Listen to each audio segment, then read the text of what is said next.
Okay, we are ready. Teaching and helping special needs youth, understanding them and ourselves. All right. Thank you. Hello, everybody. I'm going to start off. You can't see me, but I hope you can hear me. If you can't hear me, somebody say something to in the chat box or whatnot. My name's Steve Oil. I work at Northern Rivers Family Services in the Albany area in Schenectady County, New York. And I'd like to start out by introducing my co-presenter, Susie Link. And maybe, Susie, why don't you talk about yourself for a few minutes? We can go to the second slide there, and then I'll talk about myself a little. How's that sound? Perfect. Good afternoon, everyone, and I'm glad you were able to join us today. I'm Susan Link, and I work for Southern Tier Independence Center in Binghamton, New York. I'm their peer counselor coordinator, and I deal with all age groups and all different disabilities. And also, please ask questions as you see the need. That's it. Great. Okay, and I do want to just say one more thing. If anyone needs closed captioning, you can click on the toolbar and closed captioner. You'll be able to read the captions as we go along. Thank you. Great, thanks, Nancy. Also, will there be a evaluation after this? How will that work of the training? We will send an evaluation after the session is over. Great. We're going to remind you again at the end, please fill out the evaluations. We value them. We use them every year to help us figure out what we want to do for next year and how to improve. So please fill them out. And if you like stuff, tell us that too. We like to hear the good things. I wish you could see me because I'm middle-aged and I shave my head because I have some gray hair. But I used to have a beautiful head of hair back at about 30 years ago when I started in this field. So I always say back when I had hair is when I started. And I've got a lot of experience working with kids and with families in residential settings, in homeless shelters, in the community. While I have not worked in a school, but I have worked in group homes and I've worked closely with people in school, in special schools where I used to work at St. Catherine's. I have that, and I do a lot of advocacy now for kids with special education. I do a lot of work with families, parents and guardians, raising kids with mental health issues. So our goal today for Susie and I is to kind of go over some things that are most likely going on with the kids that we see in special education, whether it be in the home or in the school setting or even in the community. And also we're going to talk about what is going on with us as the provider in these situations. And our goal is to kind of help, hopefully enlighten you to a bigger world of how we can help kids with all the things that are going on with them, by understanding them a little bit better and also by understanding ourselves a little bit better. So unless, Susie, do you have anything to add to that for our goals for today? It's perfect. Perfect. Well, I think I should go home now. Don't be pushy. Okay. Well, let's go to, I don't know, I'm on slide 3. Are we on slide 3 now? Susie, do you want to start with this or do you want me to start? Yeah, I could start. Okay, go ahead. One thing about working with small children is sometimes we forget that they are self-centered thinkers, not in a cocky or selfish or self-serving goal or manner, but in a developmentally appropriate way. And as parents, we sometimes do forget that. Sharing has been said, it can't really be understood fully by kids until they turn 4 years of age, typically. But we don't wait that long to teach them sharing. Turning, talking, waiting for others, etc. We start as soon as they near peers and siblings, friends, and even adults.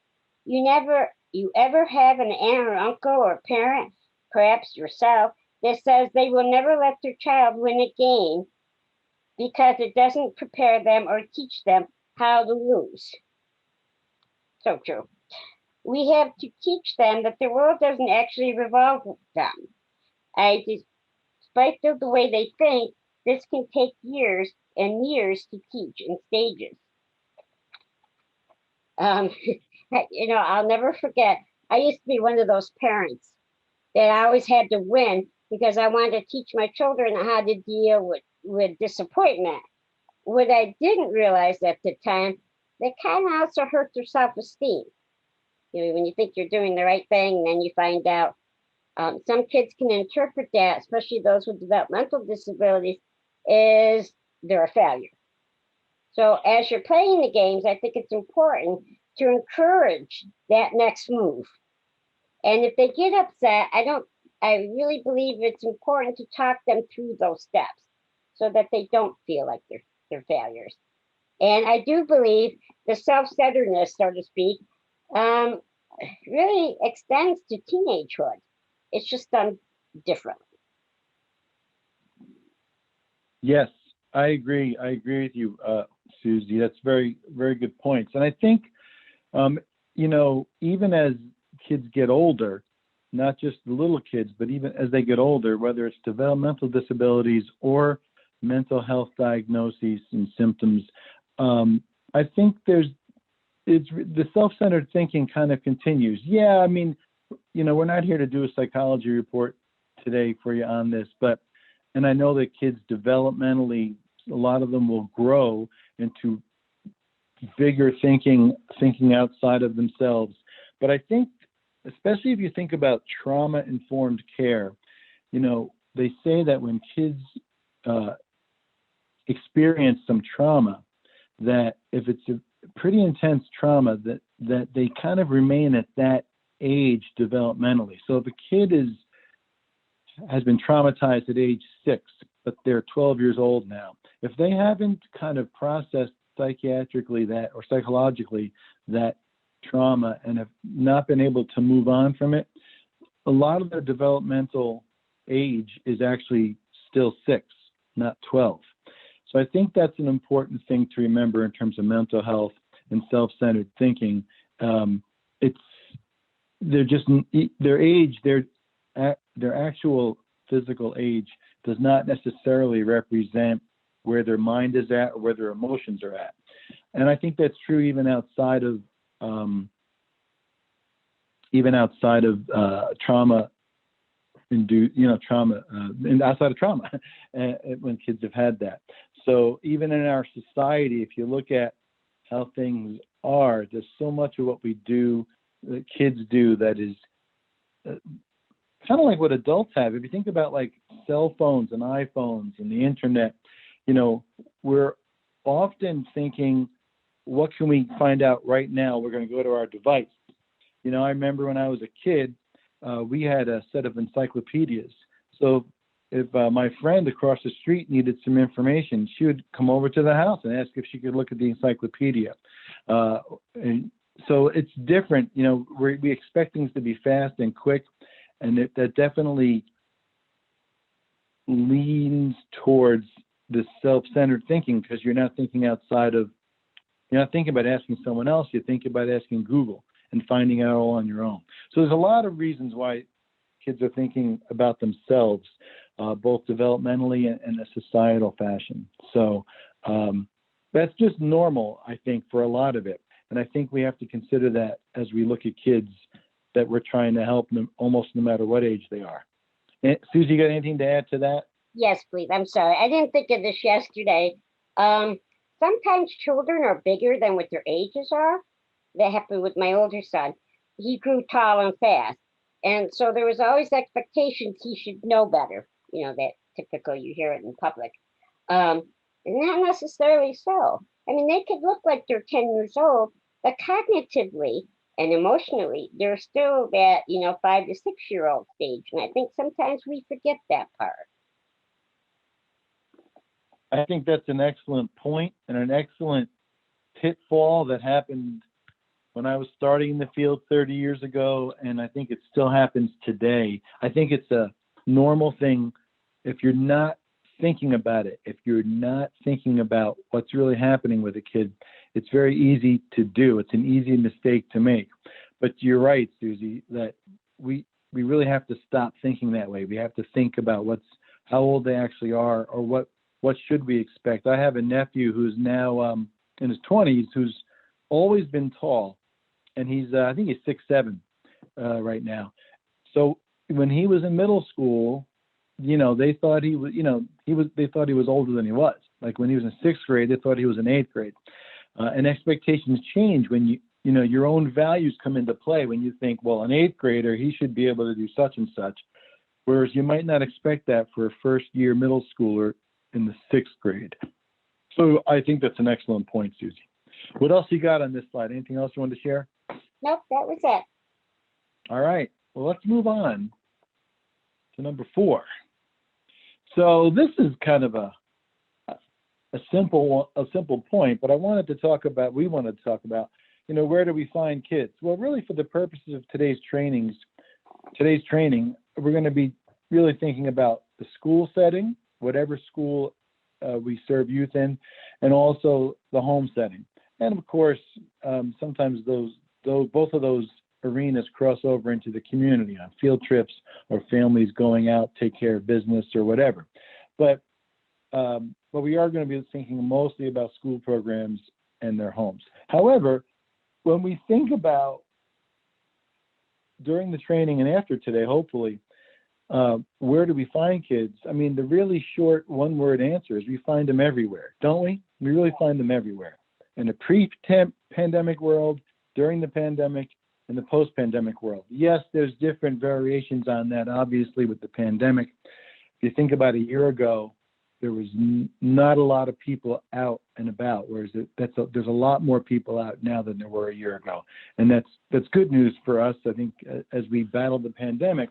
But I think we have to consider that hopefully in the post-pandemic and as we live today, currently, we find kids everywhere, playgrounds, wandering around town, malls and stores and social gatherings. Some of those are online, but some are in person. I look forward to the day of comfortably going back to a coffee shop or a bookstore and just sitting and talking with a friend or reading a paper or whatever. So we find kids everywhere. And in terms of schools, of course, sports games. I don't know. Do they still have dances at schools? I hope so, but I don't know if they do. They do? Good. Yeah, so not like they used school to. dance. Yeah, go ahead, Susie. Why don't you add some more to that? The other thing too, it's happened to me, this is where my hard of hearing sometimes comes into play. Like one time in particular, I was watching this dad who was over 6 foot tall, and he had these long legs. And here it is, this little 2-year-old son running, trying to keep up. And of course, he kept slipping, and the dad's, holding on to his hand tight. And I turned to say, and I didn't mean for him to hear me, I go, he's just a little kid. And then I realized the guy heard me. And I reminded him, he's only got little feet. Well, to make a long story short, and I get this a lot in my community. Then they start talking about their child and their issues with their child and their developmental stages. What should they expect? So you just never know when those conversations are really going to happen. Good point. Really good point. Absolutely. I agree with you. So in short, we find kids everywhere, and we just have to be thinking about that. Seeing some of the kids we know in a different setting might throw us off a little bit, but they're still the same kid. If we want to help them, we have to be thinking about who they are. And we're going to get to what we're doing or what we think as well. We're getting there. All right. Susie, if you have nothing else, why don't we go to the next slide? You want to start us off? Yes, please. Oh, where do we find the kids? Oh, we already finished all that. We should finish 4. I'm on the 5th slide. Okay. You don't mess with me, Steve. Thinking, feeling, and emotions and behaviors are affected by everything that surrounds us, experiences, diagnoses, and suspected diagnoses. This is where hidden disabilities really kind of come into play. Body language, voice tone, and volume. Facial expressions will tell you a lot, especially when you look in their eyes, I believe. Eating habits and things we eat reveals much and affects us all psychologically. For example, some children are hungry when they come to school. And so they'll ask the teacher for a snack and they will take the potato chips versus having nothing at all. And you know, if you don't feed our bodies, our brains are kind of like a muscle. If we don't give it enough nutrition, then we don't function as well as we should. And styles of dress, that's one of my biggies. You know, you have a child who comes into school whose hair's not been combed, they got dirty clothes on. Okay, that's instant, you know, there's something not quite, especially if it's a 3 or 4-year-old. But when we get into middle schools, and you know, there's a lot of peer factors that come into play as well, that tells me to pay attention to what the child's not telling me. Styles of dress, like I said, we all, you know, want our children to keep up with the Joneses, so to speak, but some families just cannot. And there have been times I brought schools, because my son was one of those kids, if somebody didn't have a winter coat, he'd give them his winter coat, but would never tell me, so he'd get disciplined. I felt bad later, by the way. So when I realized how many children didn't have coats in his classroom, every year, my husband and I would make sure all the students had coats, hats, and gloves, you know, because being in style, unfortunately, even at a very young age, does send a message to their peers as well. Diagnosis and related symptoms. I'll pick on ADHD. It's one of my Susie, favorites. Go ahead. can we just stay on the 5th slide for a couple minutes? Oh, I Is that thought all right? that was still part of the same slide. My printer cut off half the presentation. Okay, styles of dress is where I ended up. Okay, so, you know, yeah, I agree with you. I also think in terms of styles of dress, so like you were talking a lot about the students or the youth, and I also think about how we dress. Now, anyone that's been in the field for a little while, that, you know, you've had training on how we should be dressing. Part of it's about being professional, but part of it's about being practical. But I think that, you know, even the most, this is going to sound like an unkind word, but it's the word I'm thinking of right now. I don't mean for it to be judgmental, but even the most unsophisticated kids are very sharp when it comes to observing the adults around them, including how we dress. So, for example, whatever values or mores that they've picked up on their own, either in their homes or in the media, you know, they will make judgments as well. And I think that that's like a survival technique for them. So, for example, if I come into a classroom to talk to some kids and I'm wearing a tie, that definitely sends a message. Whereas if I'm wearing jeans and a t-shirt, a plain t-shirt, that sends a different message, at least to each individual kid. So I think we have to think about that. And not even as a point of, gee, we should be very cautious about what we wear. Yeah, we should. But I think the more important point for today is just be aware that whatever we're wearing sends some kind of message, and kids will pick up on that for their own angle on that, you know. I also wanted to just talk a little bit about a couple of the other points. You know, when we talk, this slide's talking about everything that surrounds us, you know, affects our behaviors, you know, and in terms of our own emotions, our own thoughts, you have to think about, like, you ever think about when you're driving in a car and you're in a great mood and then you hear something on the news on the radio that puts you in a bad mood? Or you hear a song that changes your mood for good or for bad. Sometimes you're doing great and you talk to one person, not even related to the work you're doing today, and that sets you off, gets you a little upset, and it kind of throws off your whole day. Now, it doesn't happen to all of us, but that's definitely a reality for many of us. And I think we have to be aware of that. And that's one of the points on this slide, is that what we think and feel will affect what our behaviors are, especially if we don't have proactive thoughts about how we want to behave. If we just react, which we'll get to some more of that later, that's not usually a good thing. Body language, voice tone, I mean, these are things, again, we've You know, it's funny. I want to jump down to facial expressions. You know, sometimes as I get older, my wife and I like to tease each other because when we're in a group, which really has happened over a year ago now, but we're with a group of friends or something, later on we'll say, you know, you should have seen your face. And the other of us would say, what do you mean? She said, well, you were kind of scowling there, you know, you're kind of frowning. And whoever was doing it would say, I didn't even know that. I'm like, well, you were, trust me, I saw it. So I think sometimes we're not even aware that we're making a face or that we've changed how we're standing or what our body language is saying. So we should really be aware of those things. And we're going to cover diagnoses in a minute or two, but I just want to point out that a lot of times we're not thinking about a youth's diagnosis, or even if they don't have a diagnosis, but we suspect they might, you know, that's not been identified yet. These are all kind of important things when we're looking at kids and also looking at how we're feeling about doing work with them. So, Susie, is there any more you want to add to that, or do you want to move on? It's up to you. My grandmother used to say, you only have one chance to make a first impression.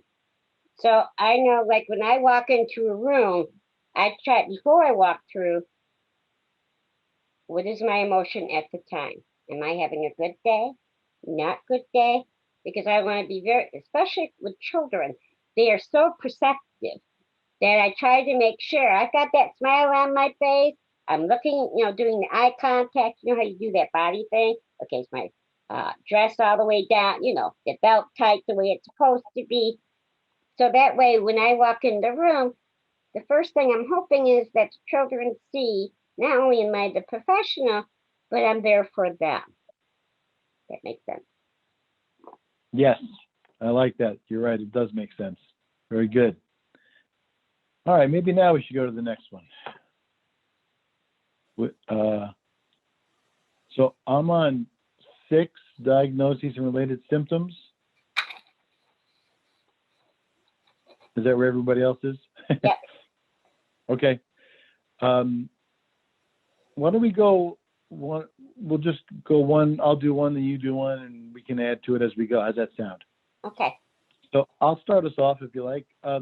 So ADHD. So we're going to talk about some diagnoses and related symptoms. I like saying symptoms as opposed to behaviors, or at least symptoms first leading to behaviors, because if we think about symptoms, we're thinking about an illness. If we think about behaviors, we start making a lot of judgments about how much people can control. And we really kind of assume, especially with mental health diagnoses, we assume that people can control all of it, that it's all in their mind and they can change their behavior very easily. And that's not the case. So with ADD and ADHD, you know, we're talking about impulsivity. People or kids will act before they think, as opposed to as opposed to acting without thinking. There's a difference. And I think Susie just kind of referenced that, like taking the time going into a room to say, well, how am I thinking? How am I feeling before I even say anything? And that's really important, because I think when we look at impulsivity, it's a very frustrating behavior to deal with, because it's kind of often sometimes it's nonstop, and sometimes it's never expected, you know, in the common interactions of the world. When people are impulsive, they're usually talking out of turn, or they're moving out of turn, and you don't expect this to happen. And no matter how long you've been around it, a lot of times we just feel frustrated by it. But I think if we remember that impulsivity is when people have not been able to think, or are not thinking before they act, that will help us to not judge. The inability to focus, you know, people lump ADD and ADHD together, but they're different. You know, ADD there's not the hyperactivity, but the inability to focus for ADD is very strong. So a kid sitting at a desk or a table in school, or doing homework at home, if they are sitting still, we assume that they're focused. But sometimes they're just zoned out and they're not able to focus. Their mind is not able to do that.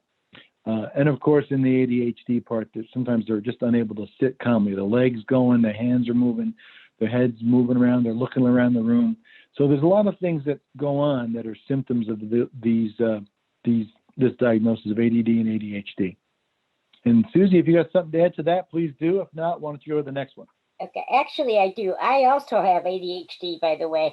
So that's one of the reasons why when I walk in the room, I do that self-inventory. But as when I'm talking to children, especially, when I share that with them, you almost see like, phew, she gets it. Then I don't get, not always. So I sometimes don't always get that fidgety or that can't stay on the conversation, because I'll just sit and I'll wait patiently for them to come back. And it kind of empowers them because I do get it. And I know how hard that is. Just nice. Yeah, I like that. Steve, do you mind taking the next one? Because I want to do the trauma informed. Oh, sure. Okay, yep. So the next bullet is bipolar disorder or mood disorders. And again, we're not doing a psychological presentation today. I know that bipolar is not necessarily diagnosed in youth, and I forget the clinical parameters around that. So I'm not going to talk about that. But I know that mood disorders exist in kids, whether it looks like bipolar or not, the mania and whatnot. So again, with the mood disorder, things can happen pretty quickly with a kid. Come in very bright, upbeat and whatnot. And sometimes without seeing what triggers them, and sometimes there isn't an external trigger. Sometimes there's just a chemical thing going on in their brain. They can go from happy to some other less comfortable feeling for us, maybe angry or sad. They might be energetic, or maybe they're happy, then they just get withdrawn and quiet. When we look at it from like a typical lens, we get very confused by that.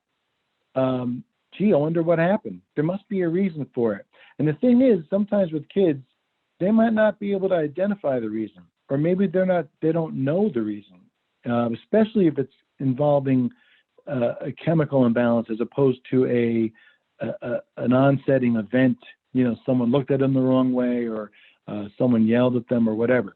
So I think we have to be, again, open to the fact that mood disorders exist for kids, and it's a classic mental health dilemma, because if we don't see what triggered the change, we assume that there must have been nothing, and this is something within the child's control.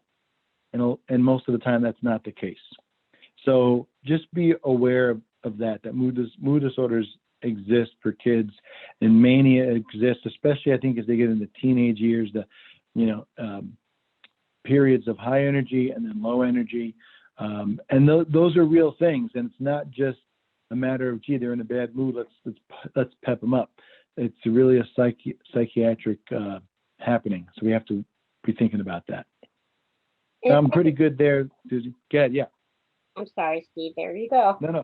One thing I wanted to add, because sometimes this gets so misdiagnosed. Children who have traumatic brain injuries typically will also have mood disorders. And with traumatic brain injuries, it's more organic. So it helps to know if you know what's going on with the child. Yes, excellent point. I agree. All right, you're up. Okay, trauma informed. Post-traumatic stress syndrome can happen to very young children as well. The children that were raised in the 70s and 80s and 90s are not the same children today. The divorce rate is very high. We also have family violence. And unfortunately, we have substance use disorder also added to that mix. So children at a very young age are exposed to a lot more. And because they're children, and I think sometimes we forget, they're not miniature adults. So the expectation sometimes is, well, come on, cool, get up, you'll be okay, this will be over. But it's not. They are traumatized by the violence. They're traumatized also by having to pick which parent when the parents end up in divorce. But we have some children, unfortunately, who have found their parents who have overdosed. And when children don't understand some things are going around with them, that fight or flight reaction is very real because they can't articulate or explain to you what's really going on at home. Either they've been told not to, or they've been threatened not to, or, you know, in some cases, parents will tell them, well, if you tell, they're going to take you out of the home. Then where are you going to live? So we got that fear thing too, I believe. And that causes a lot of these other symptoms as well. So, unless you want to add anything. Yeah, I totally agree. I think that, you know, they say that part of the definition of, again, from a layman's perspective, as I've read about it over time, that, you know, post-traumatic stress syndrome is kind of the inability to deal with a traumatic situation. You know, they say that a lot of us might have a traumatic situation, but sometimes we can regulate that and deal with it and move on. I think with kids, especially, or at least for today's training, I think we often don't know that they've been through any trauma. You know, they present well at school, and if there is trauma happening at home, for example, sometimes the parents don't know, you know, especially if there's any kind of abuse that's happening, maybe with a neighbor or a babysitter. So the thing is, until that gets identified, sometimes we want to look, we don't want to get paranoid, but we want to look through the lens of, gee, look through the trauma-informed lens. So, gee, I wonder if something's going on with this child, if you're having a little bit of trouble with them, even if it's subtle kind of trouble. Also, to one of Susie's points about having to choose a parent, you know, some of these kids are going through that in terms of divorce and whatnot. You know, I have a friend who talked once about being blindsided at an intersection by another car. So it wasn't his fault, but it was a very traumatic accident. Not physically, it wasn't really hurt too badly physically, but it was very frightening and very upsetting to be hit by a car going at like 40, 45 miles an hour.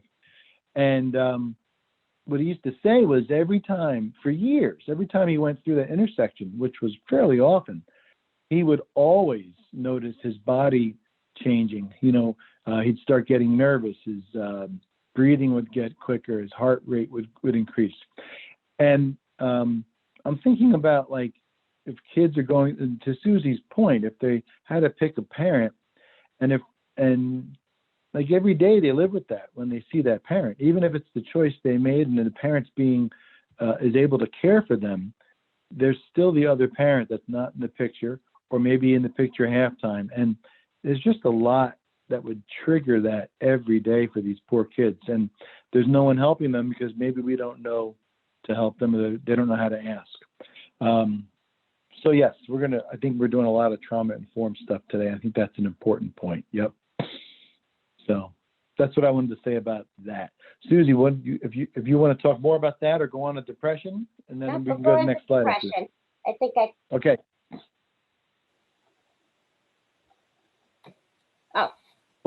Oh, is that me or is that you? I thought it was you. I'm sorry. Okay, I can do it if you want. That's all right. Okay, go ahead. So I think depression, the thing for me is, if you've got, like, people have, I think, two different views of depression. One is kind of the talking at the coffee shop, at the bar, with the neighbors, with your coworkers about depression, and everyone feels like, well, everyone gets a little depressed sometimes. And, you know, the thing we do is we just pick ourselves up, start exercising, go for walks, talk to people, and you'll come out of it. Now, I think that there's truth to that, but that's not the common occurrence with depression. And it's certainly not the clinical view of depression. Clinical depression is, you know, people just can't do that. They don't know, they're not able to just pick themselves up and go for a walk. And kids are diagnosed with clinical depression. It happens. So I think that, again, like I have seen as an advocate, I've seen districts deny or try to deny, school districts that is, special education for kids with depression because of the thing I was just saying a minute ago. They'll say, well, all they have to do is try hard. They just got to try harder. And it frustrates me and makes me very upset because those are words that are easily said. But if you've never been depressed or know someone well that has been depressed, you don't understand what you're asking. It is just not that simple. It's like saying, well, if someone is diabetic and their blood sugars are very high, well, they just need to think about it and if they just calm down and just drink water for the afternoon, their blood sugar is going to come down. That's not true. It just doesn't happen like that. Same thing with your heartbeat. Say, oh, you got an increased heartbeat. All right, there might be something to doing some yoga and it might slow it down. But if there's a medical problem, you can't control that. You have to get medical help. And people don't look at depression like that. And I'm asking you all to look at depression that way. When we work with kids, especially, that it's real and it's not a matter of just picking themselves up. That's kind of my view on depression. Susie, you got something to add to that?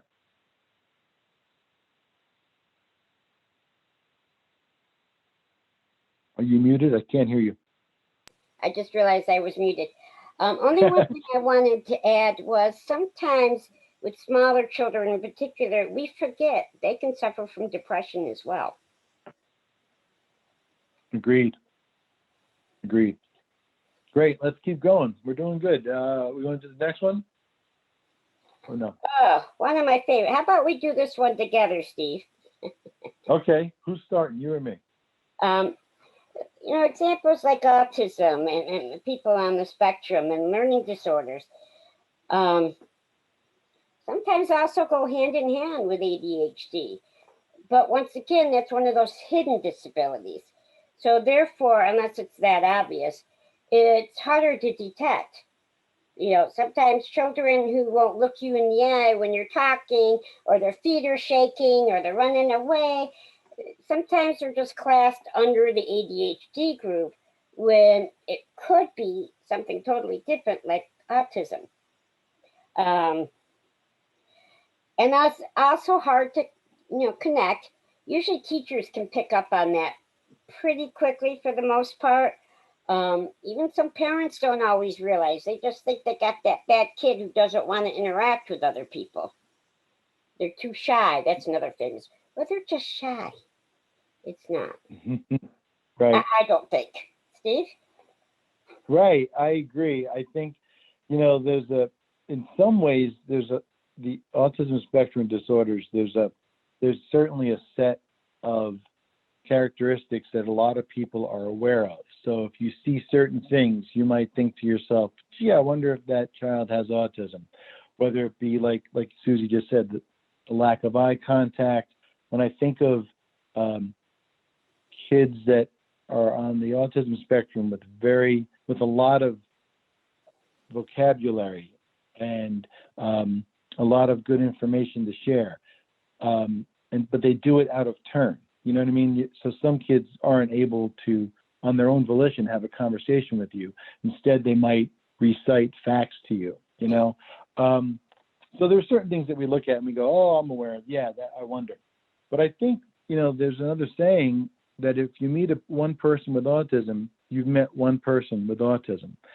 So, and I think the thing that I've learned, again, as a layperson over the years, is, I find that people with autism actually want to be social. I've really seen that no matter what their developmental abilities or disabilities are. The thing is how that manifests and also what their skill level also will impede that. So when we talk about like autism acceptance, well, we want to set up situations where any person with autism will be able to be social with a group.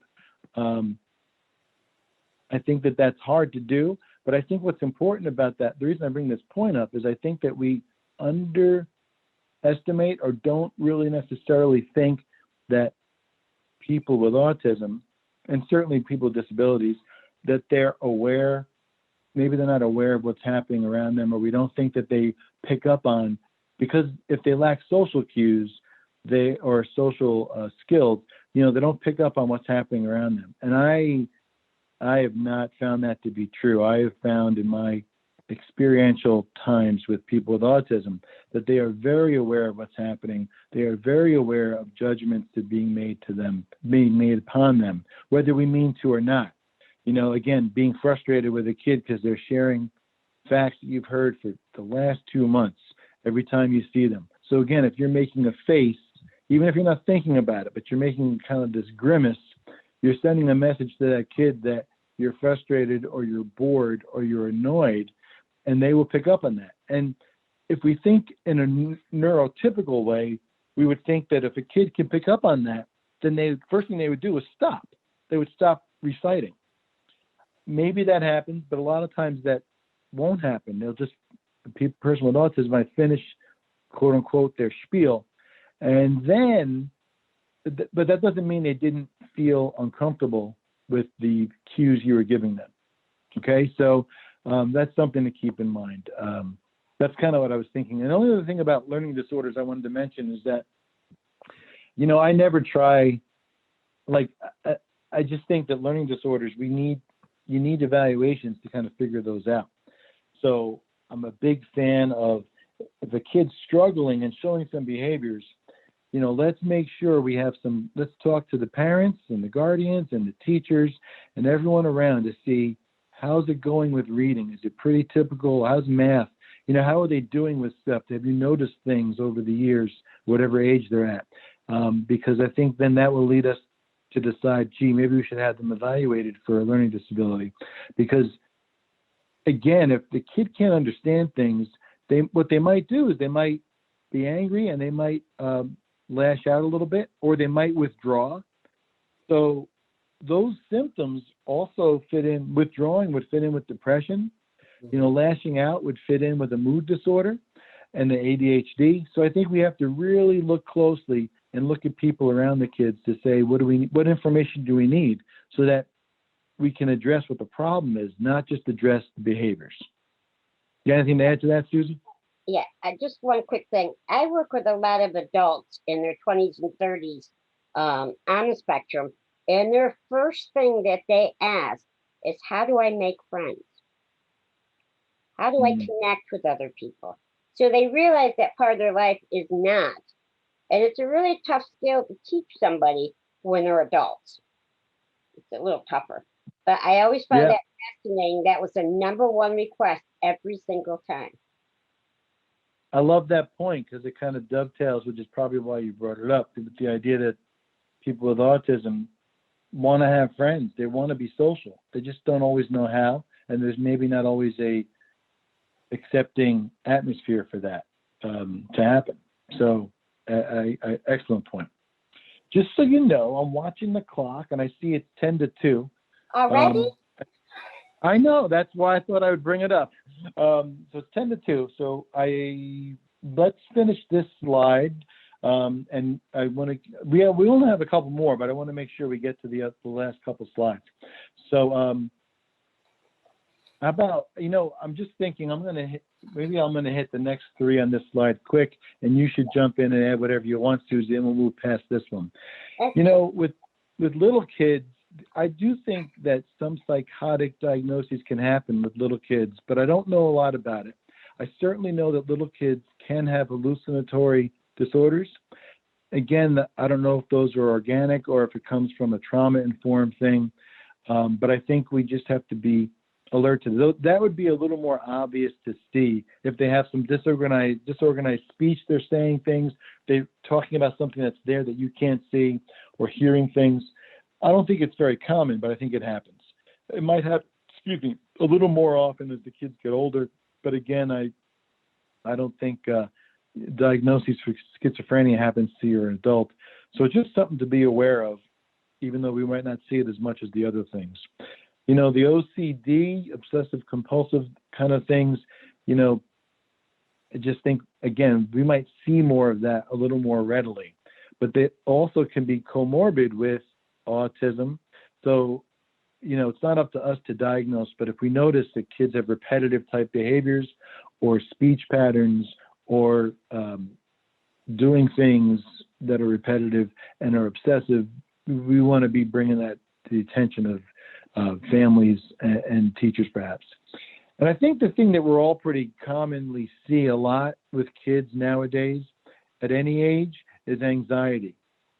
So again, we could lump that into kind of this generic, I read an article the other day and how kids are more anxious now because the world's a more serious place, or they have more access to news than I had when I was a kid. Maybe, but I think that if we just look at it that way, we're taking away from the reality of anxiety being a real mental health symptom and a diagnosis. Sometimes it's both, a diagnosis, but also just a symptom of some other diagnosis, including diagnoses like having panic disorders or whatnot. And we certainly are aware of kind of school avoidance as a behavior that kids have that often results from anxiety about school. So I just wanted to point out that, let's not just lump off anxiety like depression, lump those off as things that, if kids just learn to breathe better and calm down and talk about their problems, they'll be fine. It's way more complex than that. Susie, what do you think about any of those three? Well, I'm just going to tell you real quick, in the chat box, this presentation goes till 2:30, so we're okay. But you're fine with what you just said. Groovy. Is there anything else in the chat box for us so far? Nope, that's it. That's it. All right. Well, feel free to jump in with your questions, folks. All right. Well, if you have nothing to add to that slide, Susie, let's go to the next one, which is youth awareness. Do you want to talk about that a little bit or no? Yeah. Right. We're first looking at any child, what do you see? How do they look at the baseline? How do they look when they're upset or agitated? Fight or flight response, which we spent some time on earlier. What physical traits can you see when they are calmed in the baseline? What physical traits can you see at their state of arousal or when they're aggravated? Are they making or asking for help with words? Or are they using body language? Body language is very important, I believe in this too. Are they asking for help with their bodies and their actions? Wow, that's a mouthful, isn't it? Do you want to talk about, go ahead, Susie. I want to hear what you had to say about any of those points. Children sometimes look for our reactions first. So when we're looking at them, they're basing, oh, can I trust Susie or can't I? Oh no, she looks too scary. And so that's why I like I said earlier, I try to take that self-inventory before I walk in the room, because I want the children to express how they're feeling, not what they think I want to hear or what I want them to say. And I think that kind of covers a lot of that. And if you want to add something. Yeah. I like the idea of when we ask, or when we're asking today, what do you see when you look at youth? In a behavioral approach to things, one of the things that I've learned is behavior gets a bad rap. Like everything we do is behavior. So I think people always assume behavior is kind of a negative thing. It's kind of like emotions that aren't happy people will often label as like negative in their mind, like being sad or being angry. But the emotions are not negative. They just are what they are, And the same thing when I think about looking at youth, I think, parents and I think teachers too, we're used to kind of dealing with the negative behaviors, the behaviors that are frustrating and hard to deal with. But what do you see all the time? What do you see when you look at a kid? Do you see a kid that is, I don't know, typical or happy or having fun or trying to work hard? And I think that in the real behavioral world, we do as much work trying to catch kids when they're doing positive things and reinforce that behavior by giving them good messages with that, as opposed to just waiting for things that we have to react to in the sense of correcting their behaviors or teaching them or something from behaviors that we don't want to see. So that's what I had in mind when I thought about what do you see is, well, let's look for the positives that we can promote the kids and build up their self-esteem and just help them feel good about themselves, you know? And I think that's the whole point about baseline too. Like when they're doing well, or they're just doing quote unquote normal, how do they look, you know? And I bring that up because I'm sure it's different than when they're starting to get upset, you know? So I just wanted to point that out. And when you're dealing with each individual kid, you know, kids based on their experiences and their personalities, on their response to things, you know, often it will be either they're going to fight with you or they're going to take off, whether it be withdrawing, going into just ignoring you, or running out of a classroom or running out of the living room. So I think those are real things. And the more we can do ahead of time in terms of what we decide, that the more we look at youth and see the whole picture, I think the better we can help them, is what I think, you know. Are there any physical traits you've been thinking about, Susie, that you either see when kids are calm as opposed to when they're agitated, or am I putting you on the spot? Absolutely. The other number one thing, I have a lot of individuals I work with ADHD and ADD, and their first comments to me are always, I was a bad kid. No matter what I did, I couldn't do it right, and I was a bad kid, and that's why they put me in special ed. When reality is, sometimes it's just because they are really atypical kids. And I think as adults, sometimes we forget what it's like to be a child. It's not always disability related. And when they get agitated, you can tell. I mean, the whole facial structures will also change, besides the running, the fight and flight. And it does say a lot at the time. And usually that's what I'll back myself up to give them that space that they obviously are showing me that they need. I don't think it's wrong to give children space. I agree. I think giving space is important.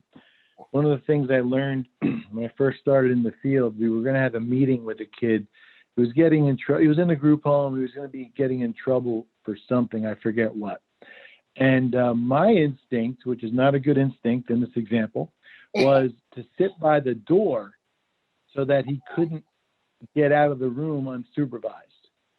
The social worker in the room said, before the meeting, he said, no, let you want that to happen. Let the youth be near the door, and you don't block him. If he needs to leave, then let him leave. So I never thought of it before that in terms of that. And I think that's kind of what you're saying, Susie. It's like, if someone needs to leave and take off, like when I'm thinking about supervising a group home, you think, oh, I don't want to lose supervision of this kid. I don't want to have to chase him or call the police. However, if that's all they need is to take off out of the room, and as you get to know certain kids, you know that some of them, they just need 5 minutes and they're going to be right back. So you kind of have to get to know kids. And I think you see that in classrooms and you see it in living rooms as well. So those are I agree with you, Susie. Very good points. Steve, there's a question in the chat box. Yeah. I want you to talk a bit more about obsessive compulsive signs and issues. About OCD and what? Talk about obsessive compulsive signs and issues.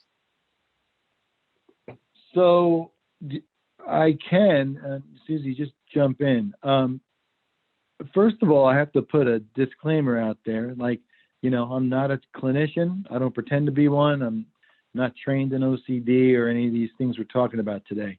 I think that maybe one story that I can share is I heard a psychologist once talk about the difference between OCD as obsessive compulsive disorder as a diagnosis, as opposed to an obsessive compulsive behavior with a kid with autism.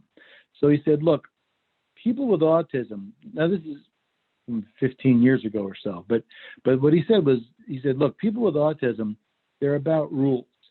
So they like structure, and they might get obsessive about some things. But if you change the rules for them and give them a preset, the adjustment might be difficult. But they'll be able to make that change. So for example, if you say, if a kid or a person has their socks in their top dresser drawer and their underwear in the bottom dresser drawer, and that's their own rule that they've set up. If, his premise was that you could tell that kid, starting Monday, we're going to do your socks in the middle drawer, and then your underwear in the top drawer. We're going to change it. And that the person would rebel against that, but they would come around to it. It would take a little time, but they would get used to it, and that would be the new rule. He said a person with OCD, they can't do that. Like, you could do all the prep you want. You could tell them we're going to change the rule and whatnot. But they, for whatever reason, I can't explain to you today, but he said they can't change that. So you might go in when they're out of the house and change their drawers the way to a different setup. But when they get back in there, no matter what reward you encourage them with to keep things as they are, they're going to put it back the way it was before. So another example of that is, there's no real logic to turning off a light switch 20 times when you leave a room, but some people have that compulsion to do that, as one example. So he's saying that can't change. So that's one thing I always thought was very interesting and revealing, how one's a symptom that you might be able to change, and one is really, he never used the word organic, but that's kind of what I think. It's kind of like in this person's head, they just can't stop that. So that's one thing I'm thinking about with OCD. I think that we shouldn't try to diagnose, but I think we should look at what we see and share it with the appropriate people. So if a kid's perseverating, a kid might talk about the same subject all the time, maybe if they have autism, but that might not be a perseveration. That might just be an area of interest. And without any external guidelines or prompts, if you leave them alone, they'll just keep doing it. But they might respond very well to a prompt to say, why don't we stop and do something different? And they might say, fine, So I don't know if that's answering the question or if that's helping. That's kind of what went through my head when I heard the question. Susie, you have something you want to add to that? I also don't think it's so bad to ask the child, what are you thinking? What did you hear me say? Because, once again, we're talking language and developmental stages as well. And usually kids will tell you, I just can't do it, or I don't want to do it. But to acknowledge how they're feeling at the time really does make a difference, I believe. I agree. I agree that often if you ask kids, they will tell you. And I love that about them. I think it's great. Yeah. Okay, should we go to self-awareness? And let us know in the chat if there's something more specific you were looking for. I hope that was helpful from where we sat on the OCD stuff. So let's look. A big part of today, when we were trying to figure out what we wanted to talk about, was also, we're talking a lot about kids so far, and I want to take a little time and talk about ourselves. So Susie, do you want to start? Or you want me to start on this slide 9? Start on that one. Okay. So, I talked about this a little bit earlier, so I want to just go a little more in depth. So like self-awareness, taking a look at you. So how am I feeling? Well, that sounds easy. Like right now, if you stopped and you thought, well, how am I feeling right now? I think the thing is, our feelings change all the time, or they have the potential to change all the time. So I think the trick is, it's easy to be proactive when we're happy or we're feeling positive. But when we're not, I don't think it's that easy. So I think we have to be asking ourselves, especially when we're coming into situations with our kids in our homes or in schools or elsewhere, how am I feeling when I'm starting to get aroused, agitated, So if it's reading time at home or reading time in class, and as a teacher or a parent, I'm getting a little bit of work done while the kids are reading to themselves, and then some child starts having some sort of an outburst, subtle or otherwise, the first thing I want to try to do is, before I say anything, is think about how I'm feeling. Another thing to ask is, what's happening to me physically. I think thinking about how we are feeling is not easy because it's not promoted in our society. And I also think even being in the field of human services, when you talk about it with people that work in human services, a lot of times they dismiss it. They're fine talking about someone else's feelings, but not their own. And I think it makes us uncomfortable. So one way to kind of start getting used to that might be to think about what's happening to me physically. So I know that if I read in a book about a character and they're getting angry, that, they'll use words in the description like, oh, that person was feeling flushed, felt the blood rising to their head, and you could feel that they were turning colors, and that makes sense to you. But I don't know that we ever do that for ourselves. I also think that our body changes happen very quickly when it comes to emotions. So we might be feeling fine and happy right now, and in 10 or 15 seconds, our body, if we're starting to feel angry, our body reacts first before we even realize it. So we might want to start thinking about being in tune to, am I feeling warmer? Am I feeling like a little bit feverish or flush? Am I clenching my fists? Is my heartbeat increased? Am I clenching my teeth? Is my breathing increased? That might be easier to identify, but we have to train ourselves to think about it first. I always say, as an Italian fellow here, made a career in spite of being Italian. I made a career working with people. I joke around about that because, the stereotype of Italians is, they're very emotional and they don't hold anything in and whatnot. I don't know that I'm like that, but I do know that I do react in my mind and in my body very emotionally to certain things. So what I've trained myself to do in my family and in my work is to not say anything until I recognize what's happening and until I have something smart to say. And I don't mean sarcastic smart. I mean like something that will help the situation. One of the best things I learned when my son was growing up, he's in his 20s now, was don't talk to him when you're starting to think cranky things, like coming home from work and saying, gee, how come the garbage isn't out? Or what is wrong with him? What's wrong with his room? Why isn't his room cleaned up? It took me a while, but once I figured out, I better stop and not say that, because I probably want to say that because of my own mood, not because of his bedroom or where the garbage is. Because if I came home in a good mood, I would probably say, I wonder if he remembers tonight's garbage night. I should maybe just ask him and remind him to do it and not think twice about it. So I think we have to look at ourselves if you want to be more successful in helping kids in schools and in homes. Susie, what do you think? I so agree. You're doing great. Keep it up. What's that? Keep it up? You're doing great. Keep it up. Well, in other words, I don't really have anything except for the last slide. I didn't realize you were going to skip over. This is one of my favorites. What is my body doing? Sometimes when children start to act out, we do this, but we don't mean to, but we do it because it's human nature. Or we'll take our pen and paper, right? And we start to write notes. It's really a distraction for us, but those children are watching you, right? And I've been known, good, bad, or indifferent.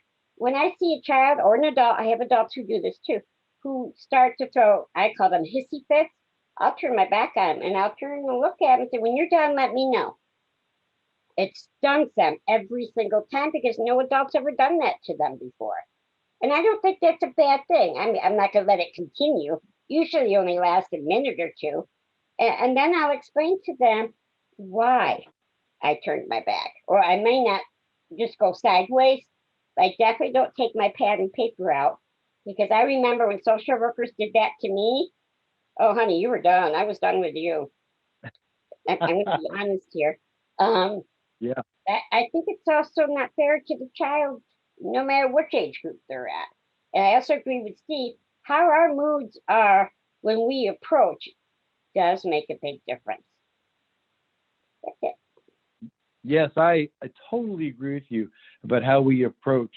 I think we're used to thinking like, gee, if it's a crisis type scenario or something that makes us uncomfortable or frustrated, then we have to react or move quickly.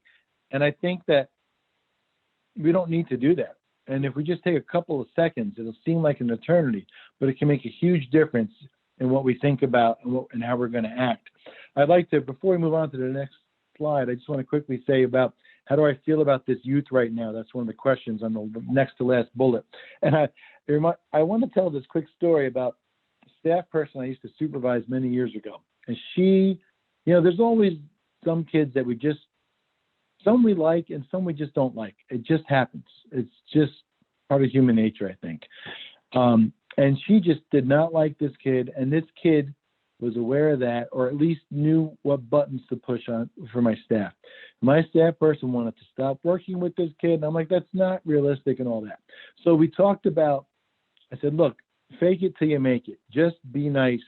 Just do the regular rules and be as nice as you can.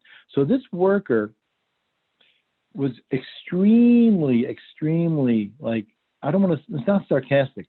She was very saccharine, very sweet and sugary. She overdid it because that was the only thing she could do. Like, she couldn't do any middle ground stuff.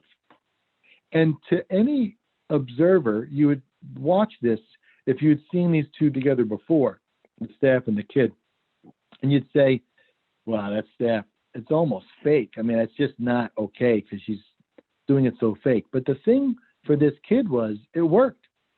This kid did not see it that way. The kid interpreted it as genuine. And within a couple of weeks, they were literally getting along well. And then they had a really good working relationship. The staff was able to help this child a lot down the road after that. So I say that because when I say about how do we feel about this youth, well, we might be frustrated or might not like some kids, but it doesn't mean that we can't help them. And as the adults, we should expect ourselves to do whatever we can within reason that will be able to help. And that was just an example of that. So let's go to slide 10. We've got 15 minutes still. Keep your questions coming in. If you got questions or comments, we'd love to hear them. And Susie, you're in charge of bringing them up because I can't see them, as you know. I will certainly. Do you want to start with this one? Respond, don't react. Oh, that's one of my favorites. Yeah, go ahead. This is the big one. We spent time on this. I think we're in good shape today. Yeah, I think so too. Responding happens after thinking. Pick on me because I have ADHD, so I have that compulsiveness, and my mouth will open. And I go, oh crap! I didn't mean to say that. So once again, that's when you step back and think about what I'm going to say, which is very difficult when you have a TBI and ADHD, by the way, but it does work. Reacting happens without thinking. That's very true. Think a little more and then respond, especially if I don't have an answer that a child is asking for. So I have to go through my mental filing cabinet, that's what I call it, until I can get an answer. And if eventually I can't, I will tell the individual, I'm not sure the answer to this. Let me check on it and I'll get back to you. The important thing is to get back to the child because they will not forget. Susie, can I interrupt for a second?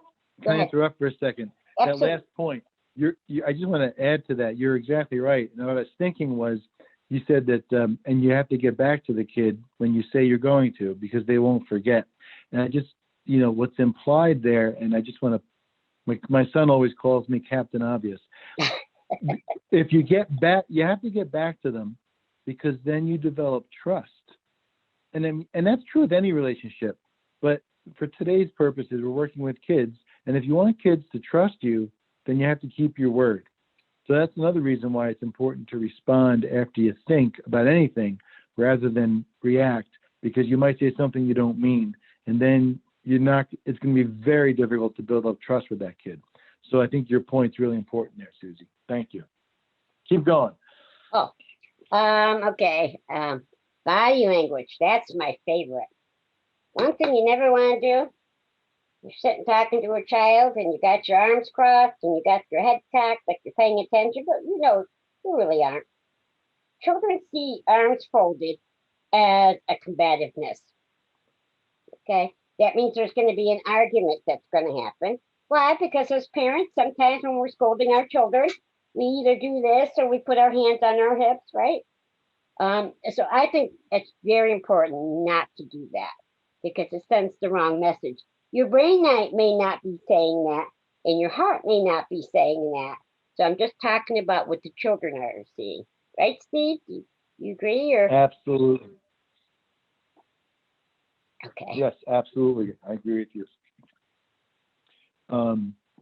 Which really ties into the thing I was saying earlier about facial expressions. Like sometimes we're not even realizing it. You ever hear anyone ever tell you, you would make a terrible poker player because you don't have a poker face?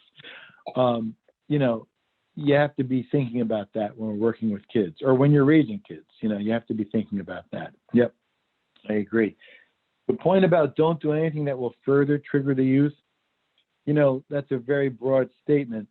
But I think for this slide and for today, if you think, I think that you won't do anything to further trigger a youth if you stop and think. If you take a couple of seconds before you do anything or say anything, then you probably will not trigger the youth. Certainly your chances are better of not triggering them further if you pause just for a couple seconds. Susie, am I cutting you off? Were you in the middle of something? You were fine. You're fine. So another quick story on the last bullet. So in this slide, the idea that children will often react in kind. Susie mentioned that earlier, that they will kind of look to you to see what to do or how to react. And what I'm saying in this bullet here is that they often will do what you do. So if you escalate, if you get agitated and share that by how you are speaking and yelling, they'll do the same. One of my favorite stories is about my son when he was about 9 years old. So he's on the autism spectrum, and we were doing homework after school. I was helping him. And we're sitting at his desk in his bedroom, and I was sitting next to him because he could have some sitting still issues and staying focused issues. So whatever we were working on, I was sitting right next to him. We had our own chairs, but sitting right next to him. And for whatever reason, I forget if it was his hand or his pencil, but he started hitting me very lightly, but he hit me like in the thigh. Like it was right there. And he would tap me. And I was an Italian dad at that point, and I said, "Hey, stop that." And he hit me again. And I said, and I got angry. And I said louder. I said, "Hey, stop it." Very much in the Italian traditional, 1950s kind of dad response, I think. And he hit me again. No, it wasn't hard, but he just kept doing the same action when I kept escalating it. Finally, I yelled at him. I'm like, "Why are you doing this?" And I never forget, he yelled right back at me. And he said, "I don't know." And that's what he said. He yelled it. And it's just a great illustration. Well, so what I said was, number one, I believed him. Even though I was angry, I think my professionalism, thank God, clicked into my brain. And I believed his words. And I quickly recognized that I wasn't making the situation any better. And when he said that, I said, "All right, let's just take a break." And I walked out. And, that helped a lot. So I just think that illustrates a lot of things, including Susie's point from earlier, that if you just ask kids. Now, I would prefer that I didn't yell at him when I asked him, but I asked him and he told me. I would have triggered him more if I didn't, after he told me, if I said things like, "Well, I don't care," or "You better have a reason," or "You better figure something out," or "You better stop doing that." No, instead, I believed him quickly and I said, "Let's take a break." And everything calmed down after 10 minutes and we were able to get back to work. So kids will respond in kind, whether you want to believe that or not, it's true. And I also, yeah, go ahead, Susie. Yep, go ahead. I don't think children always have an answer when we ask why questions. Sometimes they just do it like your son did. You didn't know why. Agreed. And Right. by the way, Steve, Right. I'm cursed with the Italian piece too, by the way. Yeah. So when my boys were little, I know, right? So when my boys were little, my mother being full Italian and she's talking like this because Italian, we talk with our hands. And one day my son, who also is on the spectrum, said, "Do you have to point your finger at me?" And I never thought about that. So for a long time, I used to have to put my hands behind my back because traditions, they follow. And my second question was always, well, at least to me, adults used to say, "How many times have I told you?" I'm in my head going 25. Or my second one is, "You of all people should know better." Children get these statements a lot. And I'm thinking to myself, well, if I knew better, then I wouldn't have done it, would I? Right? Right. Right. Totally. Funny, Steve, I was talking to my sister last night about the job that I do. And she said, Susie, once you got an institution of living and you learned language, you've never shut up. She's so right, by the way. But I used it to my advantage by working in the field that I do. And I sometimes look at children and I have to remind myself, and I don't know about your family, Steve, but my family, you better have a reason for everything that you do. You better come up, but not to make my children go through that. Right. Just to kind Right. of Agreed. Agreed. No, that's great, Susie. I like it. I agree with you. I have 6 minutes left. In the last slide, unless you have something else for respond, don't react, Susie. Anything else? So on the next to last slide,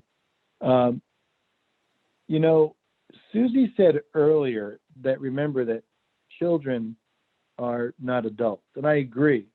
And that doesn't contradict this slide. What I was trying to point out in this slide about youth and adults are the same or different, what I'm trying to say is, or we're trying to say, I apologize. We're trying to say is like, youth are just little people. Yes, they're not typically they're not as developed as adults. A lot of what we do, we're different. Hopefully we're different in our adult ages. Even now in my 50s, I'm different than who I was in my 20s. And I'm grateful for that, the opportunity to have grown. And I think that we're just trying to say that, remember that they're little people and they deserve as much respect as we can give them as we try to help them. I once said before, when my son was little, I said, I've said things to my son that I would never say to anybody else. Mm-hmm. Meaning, like, I would get frustrated and say things angrily in a way as when I was parenting him. And I don't mean cursing. I mean, I would just feel comfortable saying whatever I wanted to him. And I learned how to stop that, because I'm like, well, why would I say it only to him and not to anybody else? And I didn't have a good reason for it at the time. So that helped me to stop. So I think we need to treat kids with respect, is all I'm trying to say. And we have to remember that they're little people, even though they might be developmentally different than us. And I have a point here on one of the bullets, next to last one, that says, some adults are not as emotionally mature as some youths. And I don't mean that as a slight to anyone in particular. Just let's face it, you've probably met adults in small interactions or big that you're like, boy, I'd rather talk to kids than that person. They're just not equipped. They haven't grown enough, perhaps. So we can choose how we act towards kids, and we can choose how we interact with them. We have to think, and we have to plan ahead. It's a lot of work, but it can really make a difference. And we have to be very aware of who we are and how we're feeling all the time to make that work. Susie, any last quick points from you? I was just thinking, in the early 90s and the 2000s, when I would say to parents about respecting your child, I'd get this, what? No, your job is to respect me. Respect goes both ways, and it's okay. It is very important. I agree with you. Yes, I agree. On the last slide is our contact info. I want to remind people to please fill out the survey evaluations when you receive them from Nancy. If you enjoyed today or thought it was helpful, Please tell people to watch it. It'll be up on the website. If you're not sure how to get that, contact Nancy or you contact me or Susie, and we'll get you to the right people. But it will be posted at some point. That's why we recorded it. So if you think it was helpful, please spread the word and have people check it out. Susie, any last words, or Nancy, any last words? I just want to thank everybody for joining us today. It was great to see all of you. Thank you, everybody, and thank you to our captioner for helping us today. We really appreciate it.